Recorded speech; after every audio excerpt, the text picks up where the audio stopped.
I knew that was going to happen.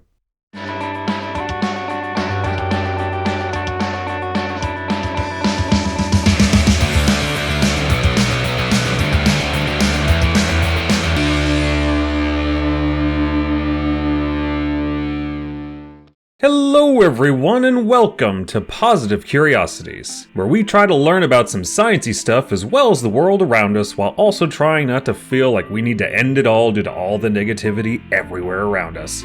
So today, we got, what do we got?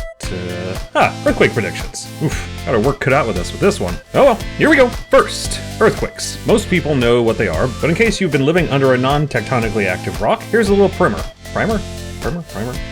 Anyway, basically the outermost part of the Earth, the crust, is sliced up into different little pieces called the tectonic plates. And they slide next to each other, over and under each other, and even away from each other, just like some warehouse rave party.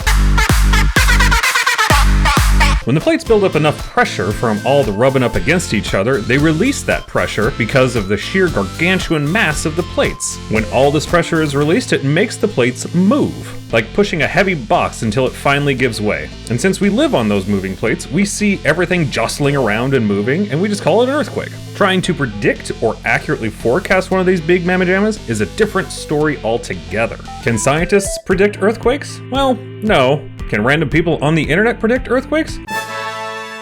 Hard no. In order for a prediction to be useful, it would need to be specific in 4 things. 1, a place, down to at least a city level. 2, a time, down to at least days, maybe weeks. 3, the magnitude, or how big it's going to be. And 4, the prediction method should be repeatable, meaning you can't just get a lucky guess once and then say you did it. Doesn't cut it. The reason this is so hard to do is because the crazy amount of variables involved in these things. Things like the size of the plates, the various motions in all 3 directions, the stresses and strains, the imperfectness of every sliver of every minor fault, the types of fault themselves, that just scratches the surface, or crust as it were. But honestly, it would take multiple full courses to understand all the variables at play here, which maybe we can get into at a later date, but for now let's just say this is complicated. So far, scientists haven't found a reliable signal to trigger a warning, or a precursor, further out than about a couple minutes tops. So where do we go from here? Is there any hope in this area of research? Well, let's talk about some of the things that are helping us prevent deaths when it comes to earthquakes. Now look, none of this is going to be like a Minority Report style prediction with a perfect outcome, but hey, if something can be done to help even a single life, then that's something to celebrate. Obvi, the more the merrier,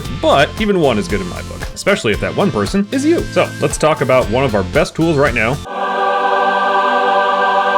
Early warning systems. The USGS's Shake Alert currently operates on the west coast of the US. This system sends alerts to people's cell phones and other utilities, providing a warning that can come a few seconds to a little over a minute before everything starts shaking. Now, before you go on saying this is indeed an earthquake prediction, it's actually not. What it is a network of seismometers that detect the very start of an earthquake. The data is transferred at almost the speed of light, and its location and probable magnitude are calculated and sent as an alert to everyone with the app or in the network. Even with this small window of time, this allows people at least a few seconds to try and get to a safe spot or hide under something. To get into the more researchy and theoretical realms of this topic, some scientists have looked into changes in electrically charged particles in the Earth's ionosphere days before an earthquake. One group in China says it could see the disturbances in the atmospheric electrons above the epicenter of an earthquake that hit Baja California 10 days before it hit in April of 2010. The exact mechanisms for these changes are still debated, but they are thought to be caused by changes in the magnetic field above a fault zone. Another team in Israel claimed that using machine learning, they were able to predict earthquakes 48 hours in advance with 83% accuracy. They also claim to do this by looking at changes in the electron content of the ionosphere. One of the wildest prospects comes from tracking animals.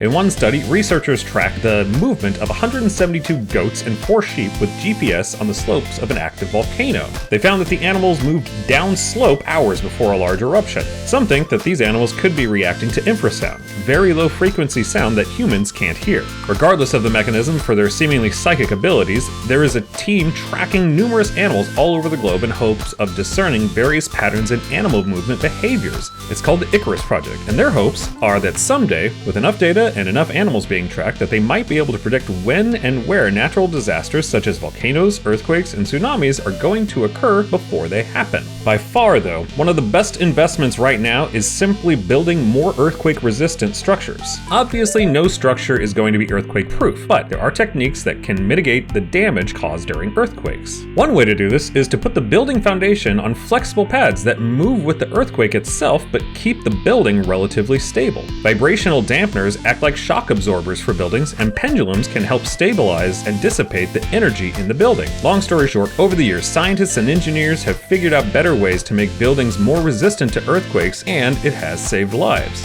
It's one of those boring old solutions that isn't flashy or fun, but it works. And here we are again. Positive things happening in a space that typically seems bleak. Small things, small good things that help people though. Those are the things that are always worth remembering and looking into. Some of the crazy ideas are awesome and keep people hopeful, but they aren't always going to work out. Sometimes you might need a little something boring. So as always, try and stay positive even when the world around you feels shaky. Cheers.